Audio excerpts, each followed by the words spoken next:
Hi everyone, I'm Wesley Domingo. Kumusta na po yung mga kaibigan kapatiran natin dyan? Ipagpapatuloy po natin yung ating pag-aaral tungkol sa When Jesus Knocks on the Door, Part 2. Last part na po ito. When Jesus Knocks on the Door, Part 2. Basahin po natin yung ating verse sa Revelation chapter 3, verse 20.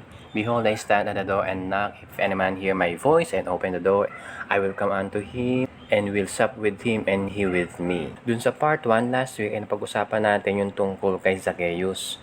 Nung si Zacchaeus ay kanyang winelcome ang Panginoon si Kristo sa bahay niya, na pinapasok niya na may kagalakan sa bahay niya ang Panginoong Jesus, at the same time na pinapasok niya si Kristo sa puso niya bilang Panginoon at tagapagligtas. Dito naman sa part 2, ang pag-uusapan natin ay tungkol kay Lydia na nakarecord doon sa Book of Acts chapter 16 verse 14. And a certain woman named Lydia, a seller of purple of the city of Thyatira, which worshipped God, heard us, whose heart the Lord opened, that she attended unto the things which were spoken of Paul. Maraming salamat po dun sa mga nanonood at nagla-like ng aking video. At maraming salamat din dun sa mga nagre-react, nagla-like, nag-heart, pero hindi nanonood. At dun din sa mga nanonood na hindi nagre-react. Maraming salamat din. Dun sa mga nanonood sa YouTube, sana ay madalaw nyo yung aking channel sa YouTube. At kung hindi pa kayo nakakapag-subscribe, please subscribe and click the notification bell. Maraming salamat. Itong ating topic na When Jesus Knocks on the Door ay may dalawang parts lang ito. Bali, last part na ito. Ang video ito ay para sa mga mananampalataya, sa mga anak ng Diyos na naniniwala sa doktrina ng kaligtasan. Na yung isang tao ay pwedeng maligtas at malaman niya na siya ay ligtas na sa pamamagitan ng pananampalataya sa Panginoong Hesukristo. At dun sa mga kaibigan natin dyan na hindi pa ligtas, ako ay umaasa na someday na sila ay maliligtas at bubuksan ng Panginoon yung kanilang puso na katulad ni Lydia na sinasabi dito sa verse na ito, whose heart the Lord opened. Sa versikulong ito sa Acts chapter 16 verse 14 na itong si Lydia ay isang mananampalataya, siya ay naligtas noong binuksan ng Panginoong Diyos yung kanyang puso. At palagi siyang nakikinig sa mga preachings ni Apostle Paul. Doon sa mga kapatiran natin, mapapansin nyo na it's seemingly contradiction ito doon sa Revelations 3:20 na ang Panginoon ay kumakatok sa pinto. Ito uli yung Revelations 3:20. Meron ditong logical idea na kung kumakatok ang Panginoon sa pinto at ikaw yung tao sa loob, kung hindi mo buksan yon, hindi makakapasok ang Panginoon. Na tila merong discretion ng tao na kung tatanggapin niya o hindi ang Panginoong Jesus sa buhay niya.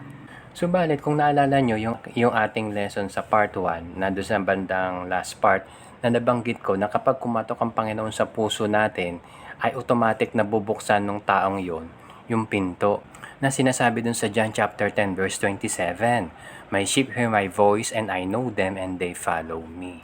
Marami mga preachers na nagpipreach at ginagamit nila yung etong Revelation 3:20 at sinasabi nila sa mga tao, nabuksan mo ang iyong puso at papasukin mo si Kristo bilang Panginoong tagapagligtas. Walang masama kung sabihin ng isang preacher na open your heart to Christ.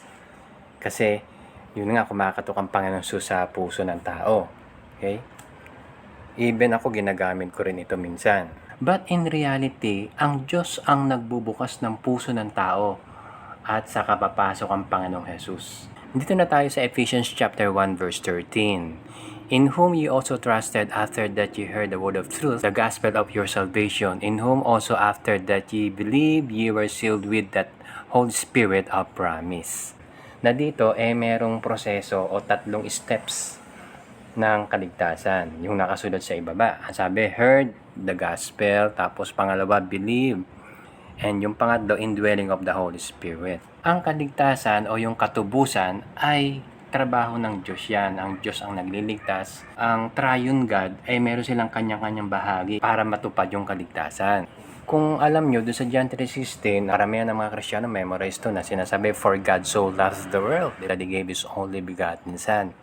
Yung God dito is God the Father na ibinigay niya ang kanyang bugtong na anak. Okay? At yun, ang bugtong na anak ay ang Panginoon Kristo.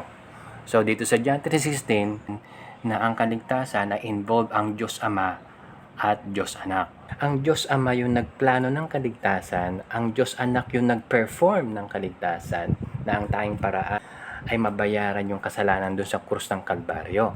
At ang Holy Spirit ang nagko-convict, nagkikwiken, bumubuhay ng espiritu ng tao sa kanyang puso para ang pusong yon ay sumampalataya at magsisi ng kasalanan at tanggapin ang Panginoon Kristo.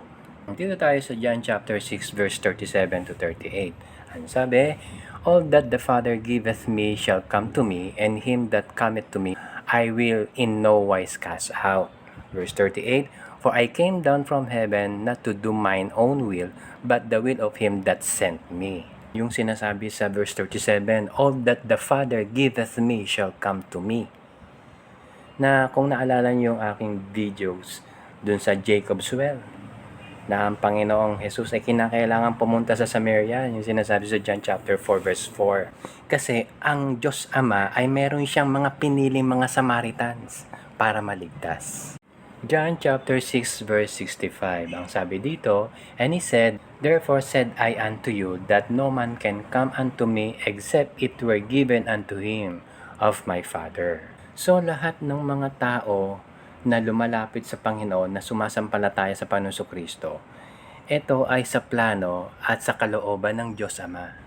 Nilagyan ko ng highlight yung word na come, yung pagpunta sa Panginoon Kristo. Hindi ito yung physical na pagpunta sa Panginoong Jesus para yung tao ay maligtas. Hindi ganon.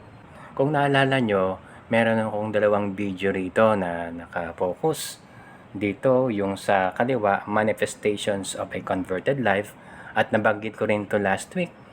And then dun sa kanan, yung You Must Be Born Again. Etong si Zacchaeus sa bandang kaliwa, ang Panginoong Hesus Kristo mismo yung pumasok doon sa bahay niya. Okay? Ni Zacchaeus. Samantalang dito sa Born Again, ang Panginoong Hesus Kristo nasa loob ng bahay, at ang pumasok naman sa bahay niya ay si Nicodemus, na yung sinasabi sa John chapter 3 verse 2, the same came to Jesus by night pa, di ba? So, ang kaligtasan ay hindi nakadepende dun sa pagpunta natin sa Panginoong Jesus or dun sa abilidad o sa katalinuhan ng tao, o kung kahit na siya ay religious na katulad nito ni Nicodemus dito sa picture sa bandang kanan. Kaya nga sinabing, ye must be born again, kasi hindi pa siya ligtas. Yung born again kasi ay kaligtasan din. Maraming tao, maraming Bible scholars na matatalino, nakabisado nila yung Bible, marami silang memorized na verses, subalit hindi sila ligtas. Nakatulad nito ni Nicodemus.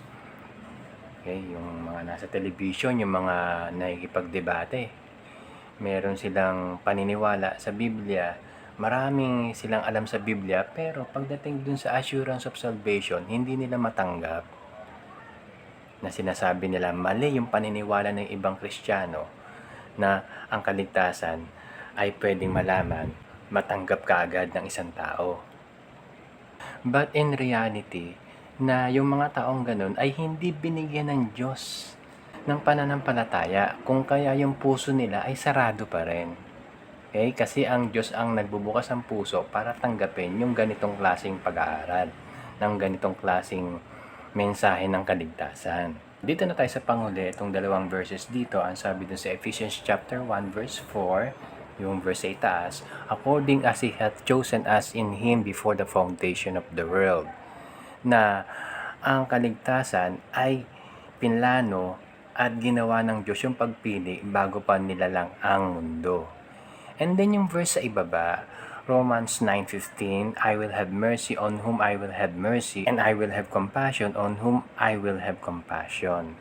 Na ang Panginoong Diyos ay nasa discretion niya kung sino yung pinili niya na maliligtas. Na kahit anong klaseng tao yan, kahit yan ay mahina ang pag-iisip, o kahit yan ay matalino, kung yan ay hindi pinili ng Diyos, hindi binigyan ng Panginoon ng awa para maligtas, ay hindi yan maliligtas. Hindi natin alam kung sino yung pinili ng Diyos, subalit ang mahalaga sa mga anak ng Diyos na ay ginagawa natin yung tungkulin natin para mag-share ng salita ng Diyos, ng gospel ng kaligtasan, at gagamitin ng Diyos yung ating mensahe para siya ay magligtas at buksan ang puso ng tao na tatanggap kay Kristo bilang Panginoon at tagapagligtas. Maraming salamat sa inyong pagsubaybay. Hanggang sa muli sa panibagong topic na ating pag-uusapan, pagpalain tayo ng ating Panginoon.